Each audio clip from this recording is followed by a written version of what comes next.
sir, as from the ground realities, from the nascent stage, from building a hotel, developing it, taking it to a level where the return on investment, and then coming on a level where you see the break-even point. So I really want to understand the aftermaths. So a typical 5-star hotel, what kind of cost is involved, how you developed it, and apart from that, how you identify the region, how you see the data points that this is the return on investment which can come. So you can share the aftermaths. Sure. Someone who really wants to listen it, who really wants to understand how to open a 5-star hotel, it will be a very good conversation for them. Yes, definitely. No, I mean, see, whatever you just said, I will just change the, let's say, the pecking order. Right. So it starts from market, and actually, what is the fundamental in that market? Is it driven by business? Is it driven by leisure? There are two types of guests that you will have in hotels. One is which is business guest, because that's your requirement. That's why you travel to A city or B city, or you're a leisure customer. That means you're on a holiday. Yes. So वो fundamental decide करते हैं कि किस तरह का hotel आना चाहिए। और तीसरी चीज होती है कैपिटल।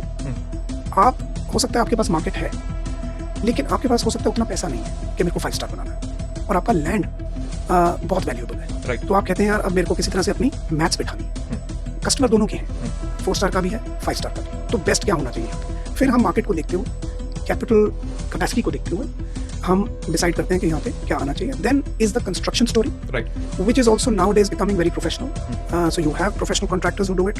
एक और मेट्रिक है जो मैं सब इन्वेस्टर से रिक्वेस्ट करता हूँ कि करें, the financial prudence is very important in this sector. जब आप डेट लेने जाते हैं तो आपकी प्रोजेक्ट कॉस्ट जो है उसका डेट 50% होना चाहिए, मैक्सिमम 60%। जहाँ आप उससे ऊपर टपे वहाँ you start working for the banks, not for your business. फिर आप लोन ही चुकाते रहोगे। फिर आप ऑपरेटर को बोलोगे यार ये होटल अच्छा नहीं कर रहा, यार बैंक्वेटिंग का रेट बढ़ाओ, यार रूम का रेट बढ़ाओ। अब रूम का रेट, बैंक्वेटिंग का रेट मार्केट ड्रिवन रहता है काफी हद तक। तो आप मार्केट के अगेंस्ट नहीं जा सकते बढ़ाने के लिए। तो अल्टीमेटली आपको अपनी फाइनेंशियल प्रूडेंस देखनी है इस बिजनेस में खासकर, बिकॉज ये asset class one of the few asset classes है रियल एस्टेट में जिसमें आप ब्रोशर पे नहीं बेच सकते, I can understand. आप हाफ बिल्ट भी नहीं बेच सकते, आपको पूरा बनाना ही पड़ेगा। Right. It's like making your home 100 times, because आप एक बार घर बनाते हो, होटल में वो आपको एक ही चीज 100 बार करनी है। सो आप सोचिए कितना पैसा उसके पीछे जा रहा है, और जो आपका गेस्ट है उसने जो आपने 100 बार करा उसने उसको शायद 1 लाख बार यूज करना है, because you sell a hotel every night, Right. Unlike any other form of real estate which you sell on paper और एज लैंड और as a build form and you convey. इसमें आप कन्वे नहीं करते till the time you sell a hotel overall the real estate. तो इसलिए financial prudence बहुत जरूरी है, कैपिटल इंटेंसिव प्ले है, और इसीलिए आप देखते हैं कि सारे रियल एस्टेट डेवलपर्स ये काम नहीं करते। Right.